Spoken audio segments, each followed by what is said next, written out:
السلام علیکم ناظرین، آج میں بکریوں کے تھانوں میں نماز پڑھنا بیان کر رہا ہوں۔ ہم سے سلیمان بن حرب نے بیان کیا، کہا ہم سے شعیب نے، انہوں نے ابن التیاہ سے، انہوں نے انیس بن ملک سے، انہوں نے کہا حضرت صلی اللہ علیہ وسلم بکریوں کے تھانوں میں نماز پڑھ لیتے تھے۔ ابو التیاہ نے شعبہ نے کہا، پھر میں نے انیس سے سنا، وہ کہتے تھے آپ مسجد بننے سے پہلے بکریوں کے تھانوں میں نماز پڑھ لیتے۔ اونٹ کے تھانوں میں نماز پڑھنا بیان کر رہا ہوں۔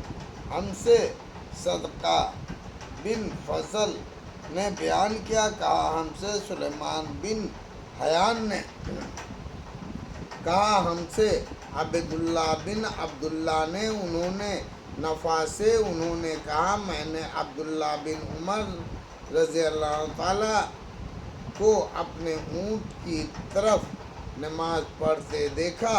انہوں نے کہا میں نے حضرت صلی اللہ علیہ وسلم کو ایسا کرتے دیکھا۔ اگر کوئی شخص نماز پڑھے، اس کے سامنے تنور رہو یا آگ ہو، اس کے سامنے تنور ہو یا آگ ہو یا اور کوئی ایسی چیز جس کی مشرک پوجا کرتے ہیں، لیکن اس کی نیت اللہ کے پوجنے کی ہو، تو نماز درست ہے۔ اور زہری نے کہا مجھ کو انیس بن ملک نے خبر دی، حضرت صلی اللہ علیہ وسلم نے فرمایا دوزخ میرے سامنے لائی گئی اور میں نماز پڑھ رہا تھا۔ ہم سے عبداللہ بن مسلمہ تعنیبی نے بیان کیا، انہوں نے امام مالک سے، انہوں نے زید بن اسلم سے، انہوں نے عطا بن یسار سے، انہوں نے عبداللہ بن عباس رضی اللہ عنہ تعالیٰ سے، انہوں نے کہا سورج گہن ہوا تو حضرت صلی اللہ علیہ وسلم نے کسوف کی نماز پڑھی، پھر فرمایا مجھے نماز میں دو جگہ دکھلائی گئی، میں نے آج کی طرح کبھی کوئی ڈراؤنی چیز نہیں دیکھی۔ مقبروں میں نماز پڑھنا مکروہ ہے، بیان کر رہا ہوں۔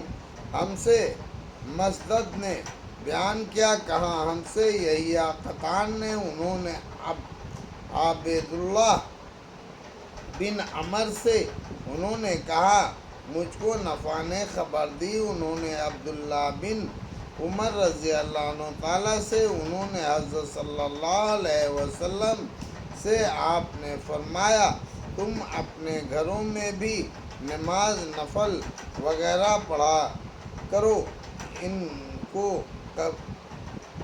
کو قبر مت بناؤ۔ جہاں زمین دھنسی گئی یا اور کوئی عذاب اتارا، وہاں نماز پڑھنا کیسا ہے، بیان کر رہا ہوں۔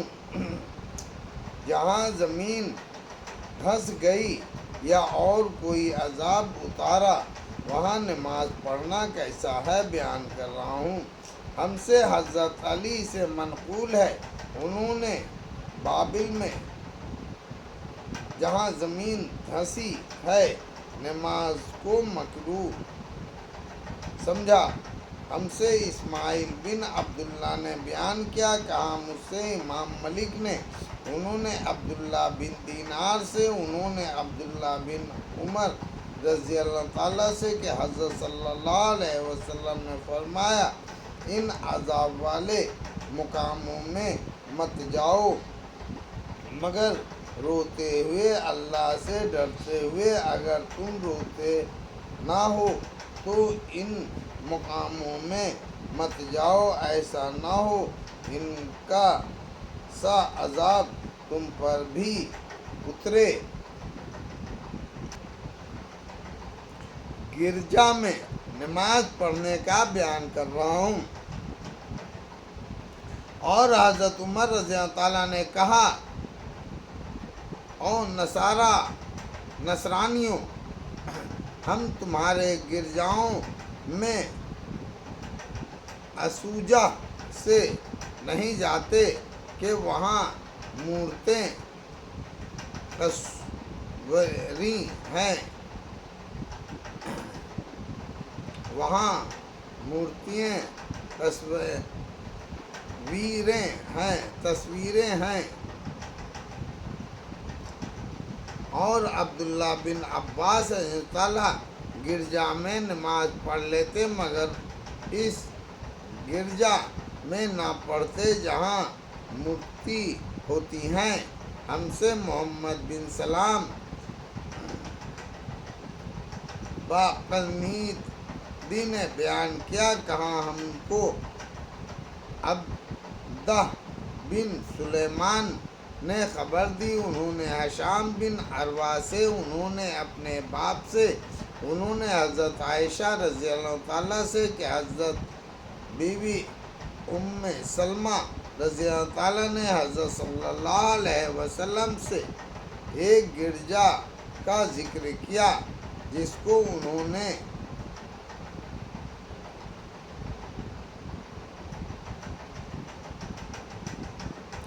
حبس کے ملک میں دیکھا تھا، اس کا نام ماریا تھا۔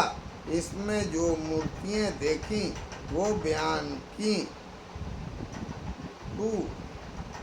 تو حضرت صلی اللہ علیہ وسلم نے فرمایا، یہ وہ لوگ ہیں ان میں جب کوئی نیک بندہ مر جاتا، یا یوں فرمایا نیک مرد، تو وہ اس کی قبر پر مسجد بنا لیتے اور وہاں یہ مورتی اتارتے۔ اللہ کے نزدیک یہ لوگ ساری مخلوقات میں برے ہیں۔ ہم سے ابو والایمان نے بیان کیا، کہا ہم کو صہیب نے خبر دی، انہوں نے زہری سے، انہوں نے کہا مجھ کو عبیداللہ بن عبداللہ بن عتبہ سے، عتبہ نے خبر دی کہ حضرت عائشہ رضی اللہ عنہ تعالیٰ اور عبداللہ بن عباس رضی اللہ تعالیٰ نے بیان کیا، جب حضرت صلی اللہ علیہ وسلم کا آخر وقت ہوا تو آپ ایک چادر اپنے منہ پر ڈالنے لگے، جب گراتے تو منہ کھول دیتے اور اسی حال میں یوں فرماتے، اللہ کی پھٹکار یہودوں اور نصارہ پر، انہوں نے اپنے پیغمبروں کی قبروں کو مسجد بنا لیا۔ آپ یہ فرما کر اپنی امت کو ایسا کام سے ڈراتے تھے۔ ہم سے عبداللہ بن مسلمہ نے بیان کیا، انہوں نے امام مالک سے، انہوں نے ابن شہاب سے، انہوں نے سعید بن مسیب سے، انہوں نے ابو ہریرہ رضی اللہ عنہ تعالیٰ سے کہ حضرت صلی اللہ علیہ وسلم نے فرمایا، اللہ یہودیوں کو ناش کرے، انہوں نے اپنے پیغمبروں کی قبروں کو مسجد بنا لیا۔ حضرت صلی اللہ علیہ وسلم کا یہ فرمانا میرے لیے ساری زمین مسجد اور پاک کرنے والی بنائی گئی۔ ہم سے محمد بن سنان نے بیان کیا، کہا ہم سے حشیم نے کہا، ہم سے ابو الحکیم سیاح نے کہا، ہم سے یزید بن صہیب فقین نے کہا، ہم سے جابر بن عبداللہ انصاری نے کہا حضرت صلی اللہ علیہ وسلم نے فرمایا مجھ کو 5 باتیں ایسی ملی جو مجھ سے پہلے کسی پیغمبروں کو نہیں ملی۔ پہلے یہ کہ 1 مہینے کی راہ سے میرا راہ ڈال کر میرے مدد کی گئی۔ دوسرے یہ کہ ساری زمین میرے بعد مسجد اور پاک کرنے والی بنائی گئی۔ میری امت کے جس شخص کو جہاں نماز کا وقت آ جائے وہاں نماز پڑھ لے۔ تیسرے لوٹ کے مال میرے لیے درست کیے گئے۔ چوتھے یہ کہ اگلے زمانے میں ہر پیغمبر خاص اپنی قوم کی طرف بھیجا جاتا اور میں عام سب لوگوں کی طرف بھیجا گیا۔ 5ویں مجھ کو شفاعت عظیم ملی۔ اللہ اکبر۔